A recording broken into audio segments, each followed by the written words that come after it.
Coach Joe's list. Oh, man. So Remember, I'm so bad at lists. rules to live by. Rules to live by. Yeah, guidance. And I mean, it's been a lot of life lessons from your time here in this weight room and beyond. But this is, I mean, amazing rules. And the list seems to be growing every time we're hanging out. So I'm excited to learn if there's anything new to share. So unofficially, yes, there is. I'm probably going to forget it by the time we get to it, but I think we started with like 6, maybe one of the first times we podcasted or rapped about this together just offline. Margaritas. Over Margs, always over Margs. And then 7 when we actually had talked about it. And I might throw in an 8th. The floor is yours. Okay. So number 1 is, I don't know yet. So number 1 is that's the thing. That's the thing? I don't know yet. Like, I want to keep learning. I want to be a lifelong learner, right? And we talk about like Catherine Schultz's book, Being Wrong, right? The pessimistic meta-induction from the history of everything, meaning we've been wrong before, we are likely going to be wrong again, right? So my number 1 rule is, hey, you might not know, right? And, we talk about Dunning-Kruger effect where you think you know everything and then you think you know nothing and then you kind of think you know something, but you didn't yet, right? So like this whole evolution of learning, we're not ever going to be masters at anything, right? But what we can do is keep striving towards mastery. So number 1 is I don't know yet. Love it. Number 2. I'm writing these down. You write them down. That's fine. Oh, you're numbering them too. Love it. Elite. I love numbered lists. Number 2 is be honest with yourself and others. If I don't know yet wasn't my number 1, this would be my number 1. Honesty is like one of my biggest values, being authentic and, just living out your true self. And so I think a lot of ill in the world comes from not being first honest with yourself. We think we want something or we think we should want something, right? Shoulding on ourselves because of everyone else having it or everyone else doing it or this being someone's path. And then we go, okay, well, yeah, I want that too. Or I can be like that or I want to be like that. And you're just totally dishonoring who you are at your core, right? And I've told people this before, like, you are the only you. Christopher Tex McQuilkin, the only one. The one. Right? And so only you can offer what you can offer to the world. Only you can. I can never do it for you. Only you can. And that's beautiful. And if you don't, we're missing out, right? So if I don't offer who I am in true honesty and authenticity to the world, then the world is missing out on that thing that only I can offer. And that's a shame. But if I am offering what only I can offer, how beautiful is that, right? So being honest with yourself and then in turn, being very capable of being honest with others because you're being honest with yourself. And what do you have to hide? Number 3, no one's coming to save you, princess. So you got to be capable. You got to do things. You got to be able to you got to be strong. You got to be possibly fast. I don't know. What do you need to outrun, right?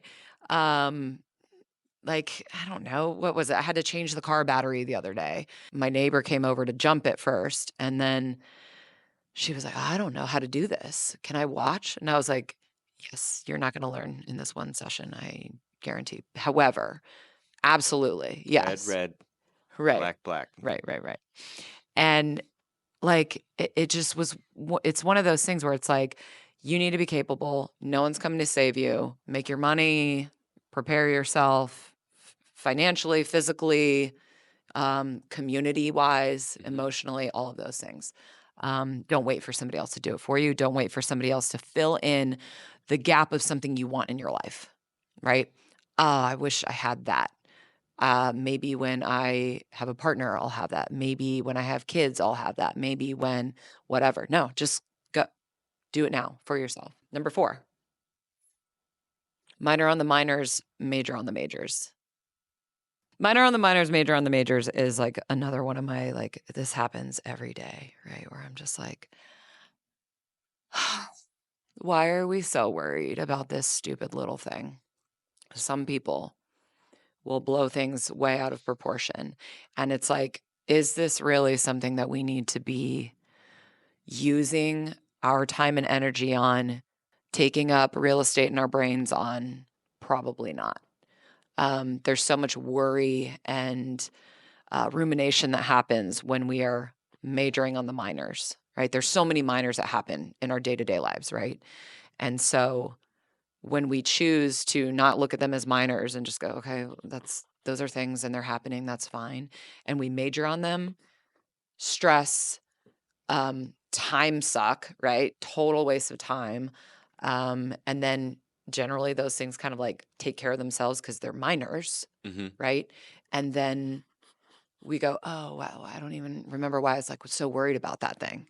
But you literally blew up your whole like work meeting or your family or something else because you wanted to major on that thing. So there are things that are majors. There are things that are majors, and absolutely we major on those. But major on the majors, minor on the minor. 5, your lack of planning does not constitute my emergency.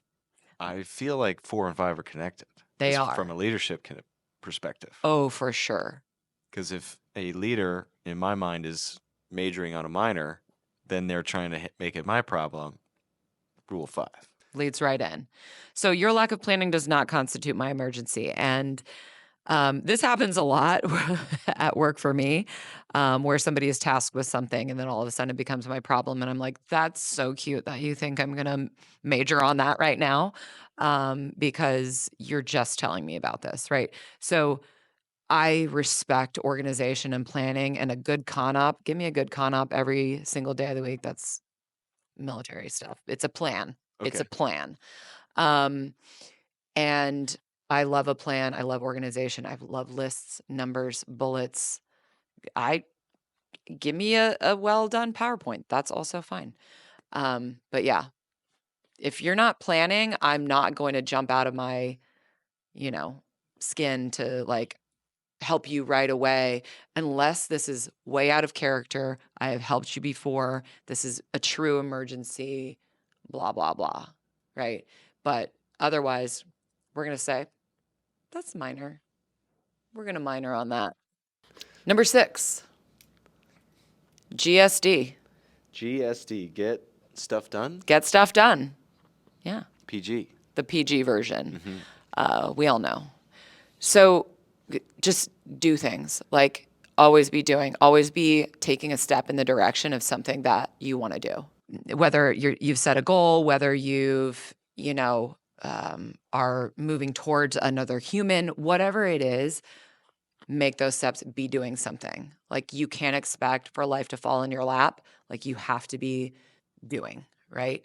And whether that is like, going out and meeting new people or getting that one workout in or whatever it is, whatever your goal is that you're moving to, you have to do something about it. 7, I'm so proud of myself. Feel the ends. Feel the ends. And when I talk about the ends, I mean like the ends of the spectrum, the full feeling of all of the things of life, right? The good and the bad. And a lot of times, you and I have talked about this, where like you get into that bad end of the spectrum and you're like, not going to feel that anymore. Let's go ahead and pretend, right? And so we're numbing it, raging with loud music, lifting weights, forgetting about it, not talking about it, pushing it down, doing all the things, right? And then we sort of forget how bad it feels, and then we make the same mistake again because we forget that really sucked.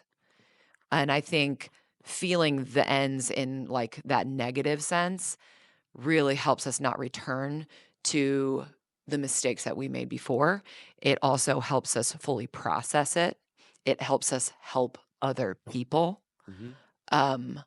because we've gone through it before, right? And then feeling the ends, like the good, the joy, the like having these moments of this thing I've been saying lately is thank you more, please. So it's like drawing attention to the good things that happen. So even just like getting princess parking or something like that in the parking lot. I'll be like, Well, we run the school, so. that's true. I park wherever I want. But thank you more, please. And it's like kind of, telling the universe, God, whatever you believe in, like I recognize the good that I see. And it's like that, what's the effect where you're like talking about yellow cars and now all you see is yellow cars. And you're like, oh my God, there's so many yellow cars, but they're not more yellow cars. They're just, you're noticing them. And this happens. I wish I could Google it right What now. is that effect called? But yes, That's okay. y'all know. When we draw our attention to gratefulness and the good things that we can appreciate in our lives, more of those things don't necessarily happen, but we start to see them more. Mm-hmm. And so, wow, I get to see texts, this year, we always see each other every year at Christmas. However, thank you more, please. Right. And Conferences. so, yeah. So I've been trying to like kind of draw that into my daily practice and like noticing the little things, and that kind of makes them a little bit bigger. It elevates them in your life and also kind of like changes your perspective on stuff. I like that one. I do. Yeah, too. the feel the ends. Also within that, like my immediate thought was the end of something. Mm. So then it's okay. Like you never want to stick around a place too long Mm-hmm. because then you start to paint the picture as negative. Yeah. And so I feel adding Feel the endings. feel the endings Mm-hmm. is a potential there as well. Because I mean, look at us here. We didn't stick around here forever. Right. This was a moment in time, the right place, the right people for us as we were, and then they poured into us to grow. Mm-hmm. And then when it was time where we outgrew this place, stepping into and out into the great unknown, we were ready and prepared because we were here. Right. And we also stepped out of someone else's spot because somebody else was then freed up to that spot was freed up for somebody else to step into. And a lot of times I think that's something that people forget too. It's like, oh man, they're going to, what are they going to do without me? Like we place so much importance on ourselves. Right. And again, that's on the good and the bad. Like we give ourselves too much credit, especially as coaches. It's really not about us. Right.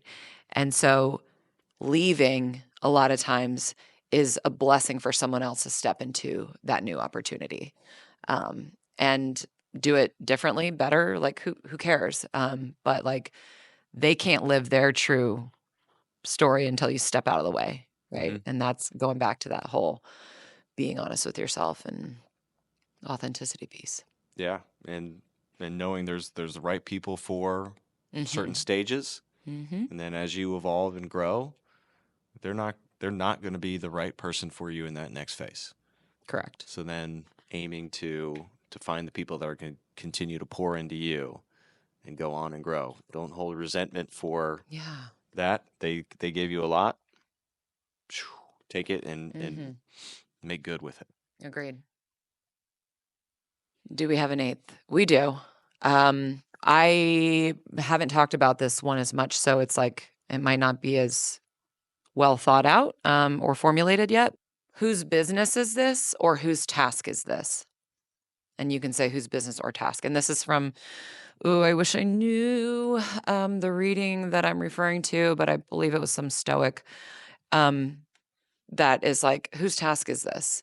Like, why are you worried about this thing? Why are you trying to control things that are not yours to control? Why can't you just release that and let it go? And you think, what are my tasks? These are the things that I can actually do versus like those things over there that are not my task. I want to try to control them. I want to try to like look at what's going on, figure out all the information, grasp. And like anytime we're grasping, it's usually not a good thing. And so trying to control and not being able to just let go and go, that's not even my task. That's not my business, right? So I'm going to stay over here in my business. I'm going to work on my tasks. And that's something that I am really working on right now in my life in terms of I'm such a like strong personality and I want to have control of things and I want to know what's going on and I want to, what's Just going like on in my your first 6th. year with the team at Marymount. Oh, 100%. And so obviously have been able to like parlay that into a more healthy coaching culture, teammate culture, that kind of thing. But when it comes to my own life and what I want for me, I'm like, I still need to control this. But there are things that are so far outside of our control that I lie to myself about controlling because I know the information or I can see this and I can, I don't even know really how to explain it, but like focusing on what is your actual task and what is your business, and then not worrying about anything else. Being unoffended by anything else that's happening because that's not my business and that's not my task. So I'm going to stick to my tasks and my business and thrive And thrive. and thrive. That's the important thing. Adding to perspective with that, as a coach, you apply to a lot of jobs. And oftentimes you don't get those jobs for one reason or another. And then as your network grows, you learn about what really went on. So the people that did get that job or an assistant role in that place, and you ask them about that, and they're like, I'm miserable. This place is a dumpster fire. So you missed out on something that you thought was the end of the world for you. And then it wasn't your business literally, and you learned from somebody else who's in the business, and that thing is burning down. And you are very grateful for then what other path you did take. It's whose business is this? Yes, and what opportunities, what moments do I have that need my full attention that they're missing out on? Yep. And I need to be grateful that I have these tasks and opportunities in business ahead of me. Yes. And I think that's also like, I think you nailed it with the what energy am I not putting towards these things that truly are my task by focusing and worrying and ruminating on things that are not my task? I could be putting so much more of that energy into the things that are actually putting energy back into me and that are mine to do. Um, and so I don't know, that's been super healthy for me lately. And I'm getting a lot of stuff done that I really wanted to get done by just being like, not my business, not my task. Onward. Onward.